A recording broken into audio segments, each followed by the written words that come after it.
Hello everyone, welcome to the House of Roys. My name is Rohan Zhaveri, and today joining us for the second time is Yoon and Angie Kim. Angie and I had a wonderful conversation in our last podcast on verbal communication. So if you haven't had a time to check it out, please go back and look at that podcast. And after our conversation on that podcast, we were talking more and we realized that we should take it a step further. One of the important piece of communication, yes, it's the verbal communication, but also the other side of it is listening. And so that led to the podcast today, which is on the power of listening. So Angie, thank you so much for joining us again. Why don't you go ahead and introduce yourself to the audience? Yes, I'm so honored to be on the House of Roys for the second time.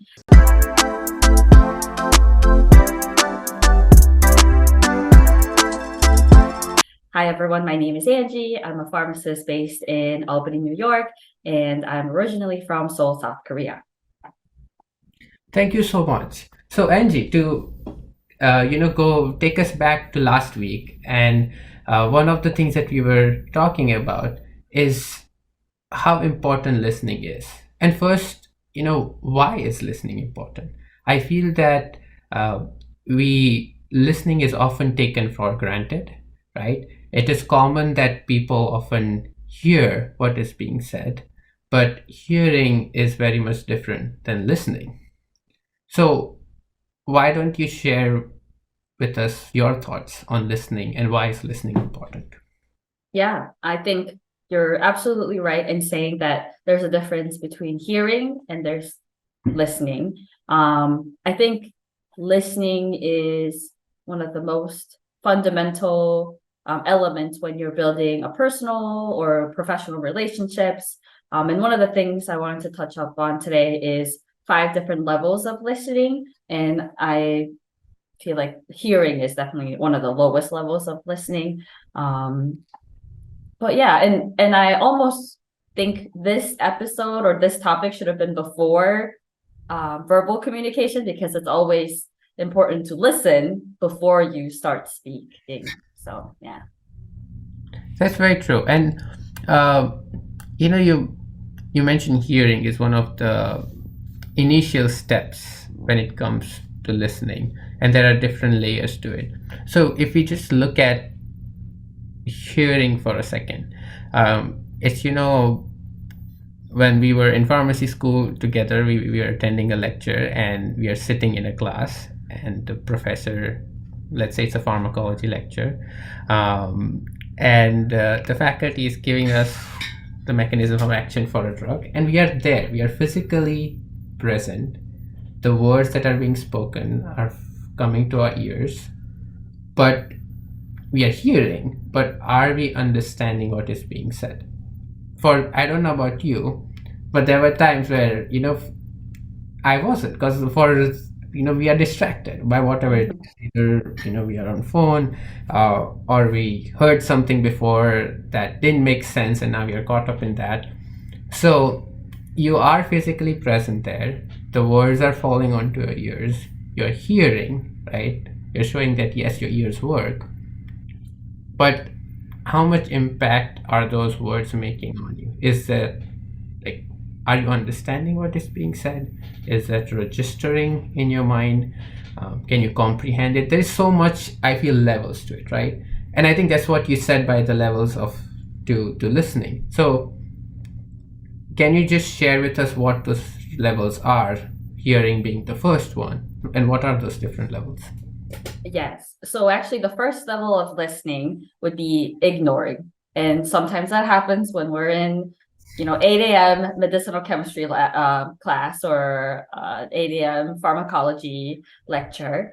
So ignoring would be when we are there, we recognize the sounds, but we're not absorbing anything. It could also, the second level of listening would be pretending, which can happen in a large group setting. It could happen on one-on-one. It could also happen in a lecture hall setting where the professor is explaining the mechanism of action of GABA receptor agonist, and we're nodding, maybe because I'm sitting on the front row, maybe I make eye contact with the professor, so I nod, but I'm. And the third level of listening would be selective listening. What do you think would be an example of selective listening? I feel selective listening comes into play, if I think about it, is when you hear something that interests you, and that is when you start paying attention. So, Mhm. you know, for example, let's say I'm at work, and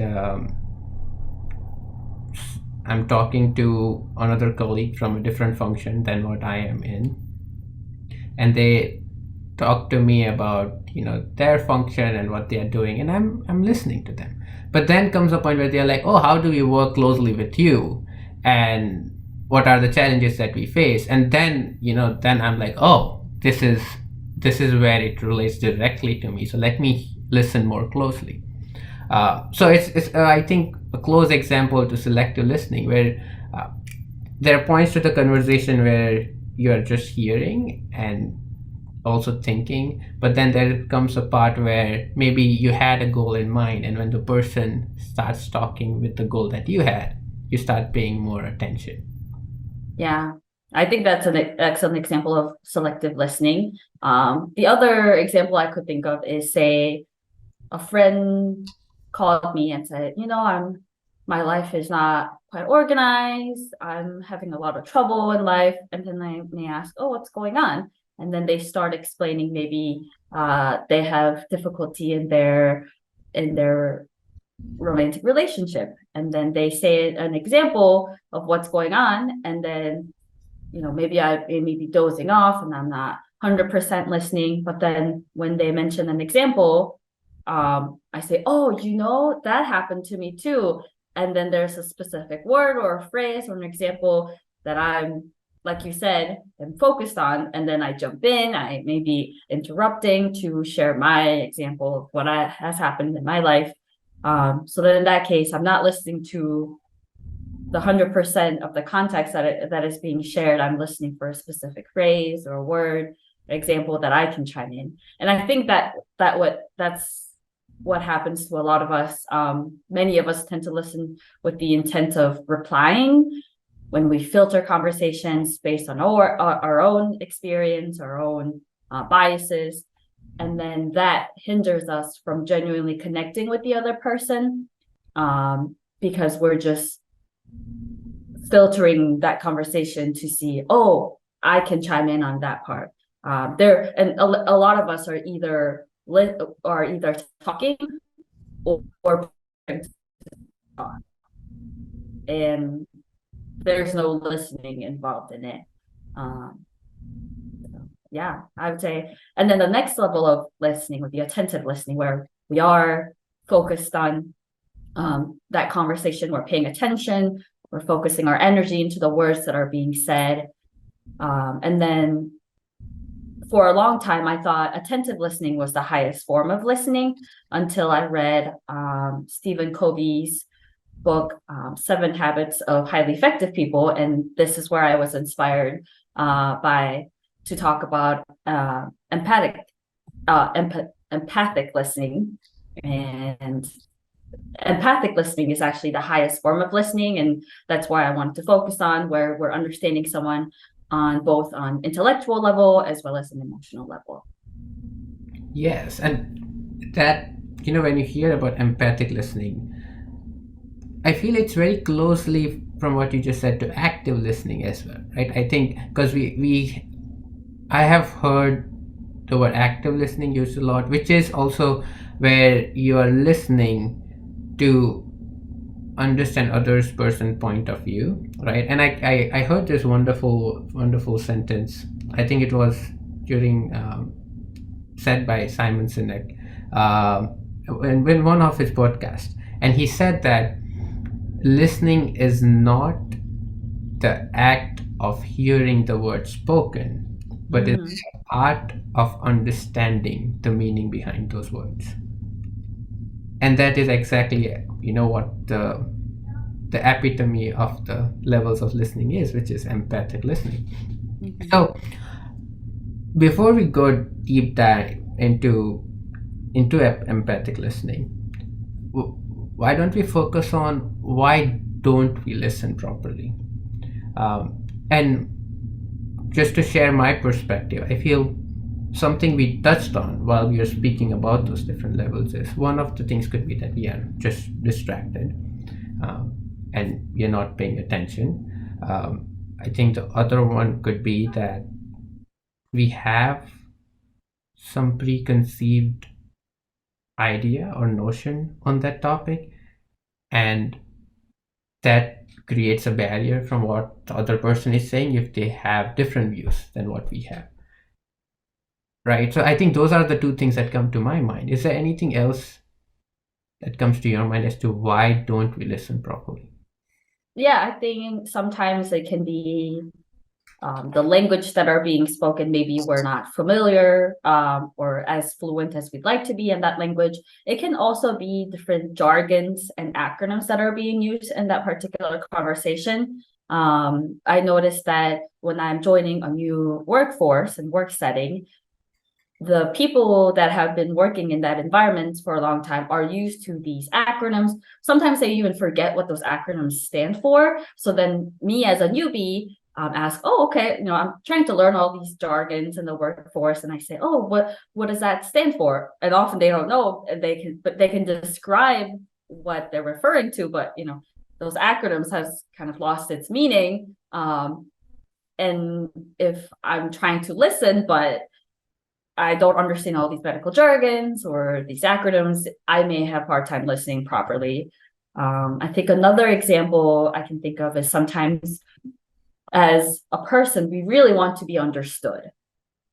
And in order to be understood, we often are so busy talking, explaining our opinions, explaining our perceptions. And we have a goal in mind to persuade that other person. So instead of listening, we may be more focused on speaking. Very true. Right. And it's often, it's like you are hearing the other person to wait for them to stop speaking so then you can speak, instead of letting those words assimilate into your mind. And it's so interesting that when I think about why don't we listen properly, I think I came across this article once, and I don't remember the exact figures or numbers on it, but what that article was trying to show or share is that a normal American speaks at a rate of about 125 words per minute. Compared to that, the rate of our thoughts is much faster, right? So what ends up happening is that the words that are coming from someone else's to our ears are coming at a much slower rate compared to our brain's ability to think.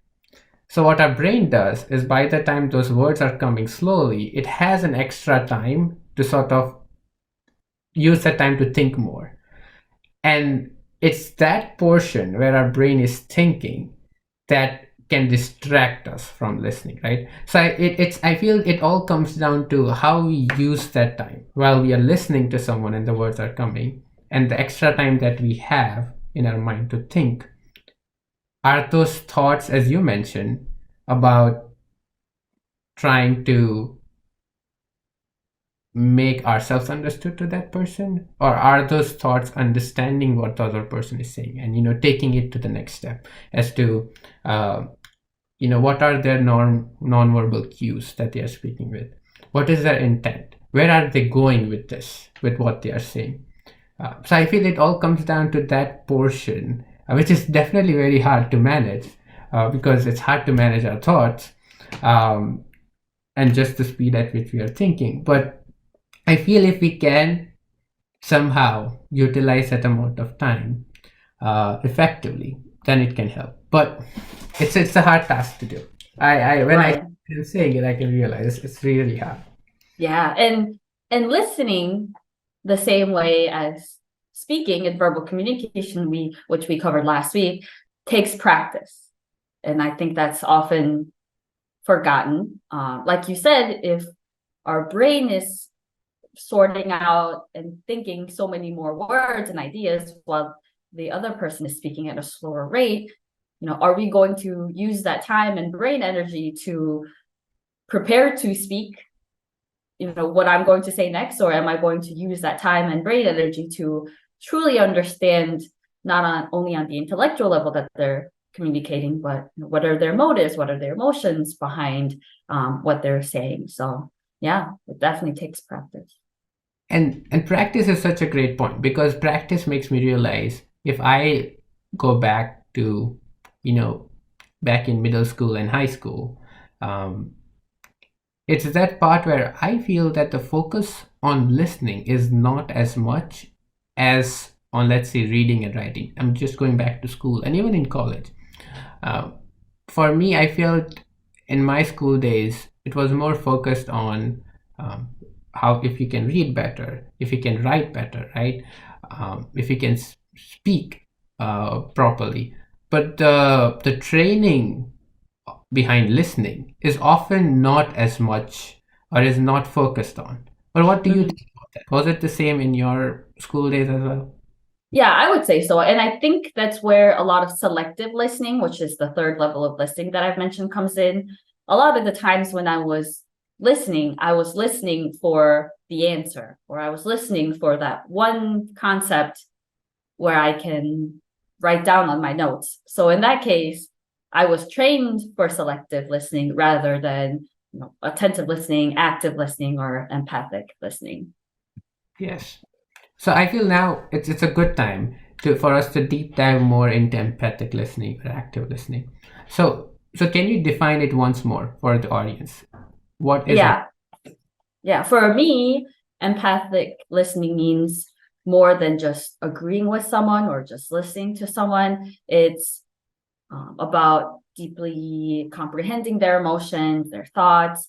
I think it requires us to set aside our own perspective, our own experience, our own paradigm to really step into that person's person's shoe. Is that what we say? Be in the shoe of other person. Yes, Yes, be in their shoe yes. and truly understand what they're trying to convey. And how do we practice that, right? Because it goes back to that it takes time and practice to get there to the level of empathic listening. But if we look into it more, how do we reach that state? Some of the things that I can think of, um, maybe it's just going back to that idea of how to manage your thoughts better, right? Can we, when the other person is speaking, can we be more attentive? And I think being more attentive is such a vague way of saying, but how do we, then the question comes, how do we be more attentive? And it's like, making that eye contact. That's what I feel. Understanding, just observing the person itself, going back to the nonverbal cues. Are they nervous when they are speaking? Are they excited when they are speaking? So that just makes us understand where they are coming from. I think being attentive also means giving them the space, because sometimes when someone is speaking, they stop in the middle and they are trying to gather up their thoughts, and we might already have understood where they are going, and we try to fill in that gap, right? Mm-hmm. But if we just let them be and be like, yeah, go on, I'm listening, right? And give them that space, then I think that helps to make them feel heard. Mm-hmm. And I think that's a great point because it goes back to what we mentioned at our last podcast, being comfortable with silence. If there's a silence in a conversation, you don't have to fill it in with your own words. People have different response times, they have different processing rates, they have different communication styles. So maybe giving that space and time, like you mentioned, for them to express themselves fully. Maybe they want to add something. Maybe they have a new thought or idea that they were thinking, and now they feel comfortable sharing that. So giving them time and space is absolutely right. I think it's a good first step to empathic listening. Yes, and then if we think more into it, like I think we learned this in pharmacy school as well. The echo technique, right? It's echoing what they have said and sort of summarizing it. That may also help. But I don't want to speak a lot into it because I know you are in the practice realm and you are interacting with patients. So why don't you tell us more about how do you use that technique? Yeah, I think before we jump into the techniques, one big mindset to have when we're practicing empathic listening is having a mindset of curiosity. There's another book that is really good on appreciative inquiry and curiosity. The book is called Coactive Coaching by Henry Kimsey House, Karen Kimsey House, Philip Sandel, and Laura Whitworth. They mention about the power of curiosity in conversations, and has a particular phrase that I wanted to share. And it's that asking questions for data will yield analysis, reasons, rationale, explanation. Asking questions out of curiosity will yield a deeper, more often authentic information about feeling and motivation. So I think having a mindset of curiosity rather than being judgmental when going into a conversation is definitely going to create a more welcoming environment for attentive listening, for empathic listening.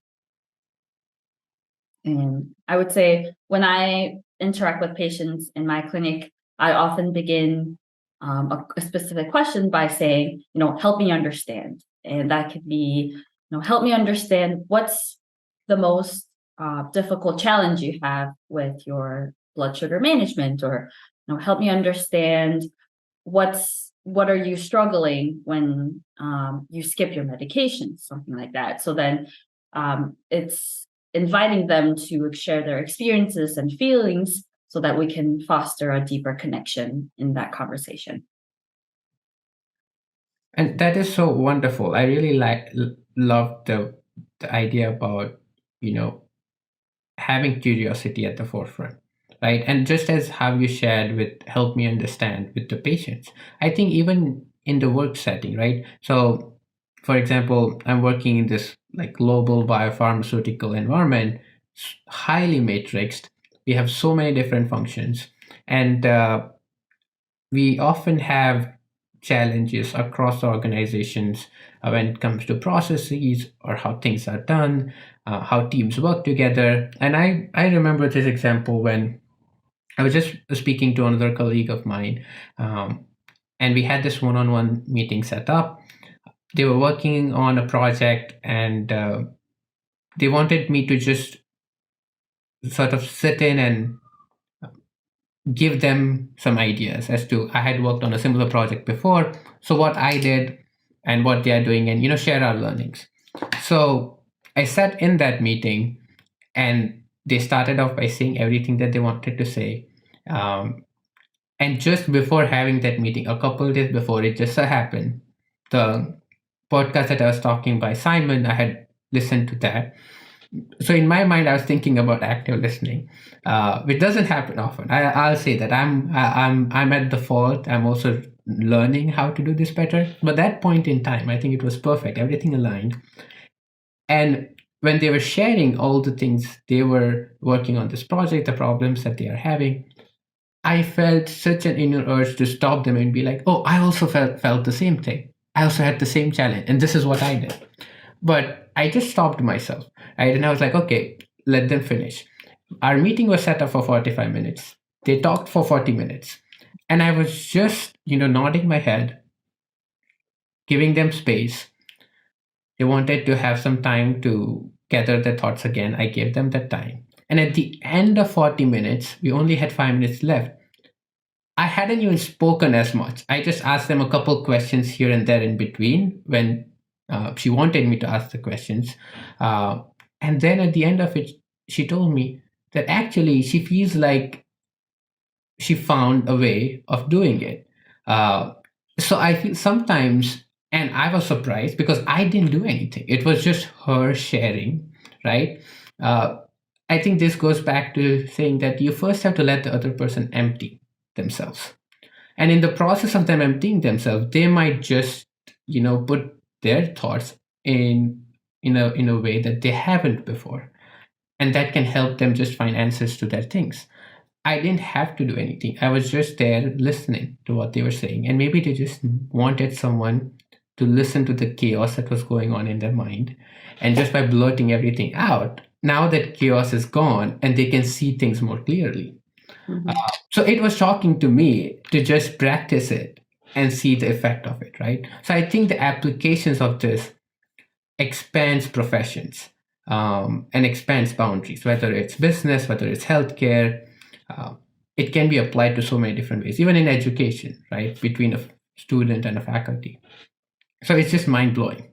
Yeah, yeah, the power of listening. And it's always important to seek first to understand the other person, then to be understood. So in your case, it sounds like you were there to understand where the other department was coming from, and they do feel understood by the end of that 40-minute meeting. And Yeah. it can also happen in personal settings. Say you're having a conflict with your friend, with your significant other, by having a mindset of curiosity and approaching that difficult conversation together, saying like, I'm just curious, what are your thoughts, or what was your rationale behind this, is a much more welcoming environment for them to share their emotions and experiences, rather than, what were you thinking, or I can't believe you said this. Like, what was going on in your mind? That's a more judgmental mindset into a conversation. And judgment is something that comes often in us, right? And we are human. As humans, we have judgments. So whenever someone is saying, we want to judge their thoughts. And I think, I'm, I'm, I'm thinking of a scenario uh, where this has happened. So when let's say, between me and my mom, and my mom sort of, in the early days where the words active listening and empathic listening were not there defined, I think she focused on this, or she taught me this in a way, because she would be telling me something, and I'd be like, but why would you think that? That doesn't make sense. You should have done it this way. And then she would like say, but at least hear me out, right? Listen to what I'm saying, and then you can share whether what I did is right or wrong. So that just made me realize that just giving them that space, let them speak, right? Have that curiosity. You don't always have to, even though if you know what the right thing to do is, and they might not be doing that, what's the harm in just going through the process? And I remember my preceptor in the current the fellowship that I'm in. So now I'm a second year, and so we have a bunch of first years, and we serve as a mentor for the first years. And I distinctly remember going to my director of the fellowship and asking them, how can I be a better mentor? Uh, and she shared with me this analogy of having a nail in the head.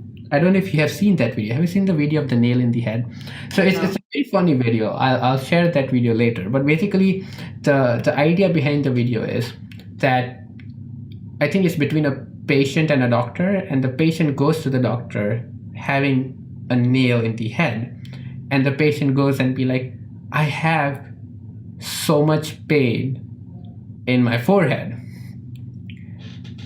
And the doctor is trying to say, well, because you have a nail in your forehead. But it's like having the patient come to that conclusion, right? He's trying to just give it what's happening, but the patient is not understanding. Like, look yourself in the mirror and you'll know why you have that pain. So my director was trying to tell me that when you'll have that inner urge to try to solve things for especially your first years, because you have gone through that phase, but resist that urge to solve. Give them direction, hear them out, and let them come to the conclusion, because that's where learning also happens. So I think one of the benefits for listening, as we are sharing, not only it's improved communication, it builds relationships, right, in our personal manner, or even in professional, it builds trust, but it also improves learning, because when you listen to others, you are having them go through that process, breaking things down. Yeah. Does that make sense? Yes, it does. It does. Okay. And what I'm hearing is that rather than as a listener, giving solutions to that problem, having them recognize the situation and come up with their own solution is often more genuine. It could be the other person can be more motivated to follow that solution because they came up with that solution, which also happens in patient clinical setting, and that can be started by empathic listening, is what I'm hearing. Yes. And this is so wonderful. And the more I feel we are having this conversation, what we are sharing, the more like I'm thinking into this. So we talked about the 5 levels of listening. We talked about empathic listening. How, if we think about for someone who is listening to this right now, what are the tiny steps that they can take to improve their listening, right? To Yes. get to that level of listening. What would you say would be like the first step, right? I know we there's a lot, and as we said, it takes practice. What would you say would be the first step? I think after having that mindset of curiosity, I think the first technique you could apply when practicing empathic listening is clarifying. And I think this happens often when more in one-on-one setting, but when we ask for clarification, we're ensuring that we have a clear understanding of their terminology, specific phrase, specific ideas. For example, when I'm speaking with patients about their diabetes management and they say, my sugars get low in the morning. And I would clarify by asking, when you mention low sugars in the morning, could you explain what low and high mean for you? So then that could clarify what exact blood glucose level are they referring to. So then if they have a misunderstanding, then I can clarify rather than just saying, okay, they said it's low, I guess we'll change their treatment therapy according to it. And that can happen in personal setting too, clarifying. And what personal example do you have I mean, about as I clarifying? said before, I think, when you have a friend come to you, and whether it's something related to relationships, and they are sharing, it's showing that curiosity and asking that question, right? Tell me more, right? So how did this happen? Why did this happen? And asking those questions. I think what we're getting to is asking those follow-up questions, so that the other person feels heard, right? And you show them that, yes, I'm understanding what you're seeing, and I have this follow-up questions for you. So definitely, I think that's a wonderful point, right? The first step that you can do: have a mindset of curiosity, ask clarifying questions, and then, as you slowly go ahead in this letter, to to to be more empathic, also understanding that at the end of it, maybe summarize what you have heard, right? Yeah. So if you have not understood something, then that gives the other person a chance to clarify things, if you have or not already. Right? I think it feeds into each other. Like, you ask questions, you summarize. So now, if there is any miscommunication, then that is cleared out. So I think those are wonderful tiny steps that we can take to understand better. And there was this proverb that now I'm thinking that I came across, and I think it was something along the line of, "No one is as deaf as the person who will not listen." Mm. And I feel that just shows how much important listening is, and connecting it back to the power of listening. So wow, this was wonderful, Angie. I feel we unpacked so much. Is there anything else that you want to sort of final words from your side on listening, on the power? Yes, I actually have other techniques of empathic listening I wanted to share. Going back to summarizing, I often say paraphrasing. So when you say something and maybe that person feels like they rambled on. Like, for example, just earlier now, you said, you shared this example and you said, does this make sense? And I said, yes. And then I paraphrased by saying, no, I think I heard you say, and paraphrase. So that person feels that they are heard, they understood. I'm restating what you said in the slightly different words.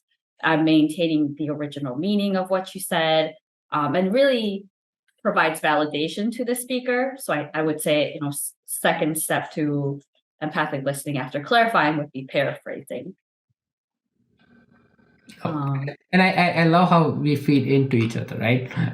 Because what I was going to say now is we have had such a wonderful discussion, and I'm going to just provide a summary to our users, and that goes back to the paraphrasing part. Yes.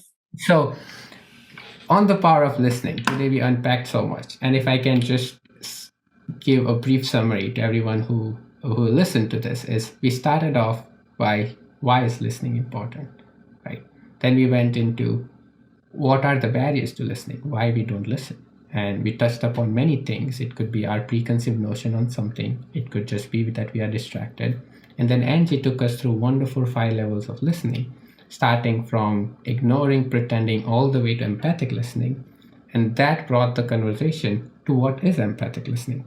So we discovered that, and then we went into how can one listen empathetically, and that's where we shared our personal and professional stories, and also some of the tips. I think one of the first step that we shared that someone can listen empathically is having a mindset of curiosity. And then the next step is asking questions, asking follow-up questions, and then taking it a step further is paraphrasing, clarifying, and summarizing. Wow, this was wonderful. Thank you so much, Angie, again. I feel we have such intellectual conversations in this podcast, and I love it. Thank you for your time, and thank you for everyone for listening to us.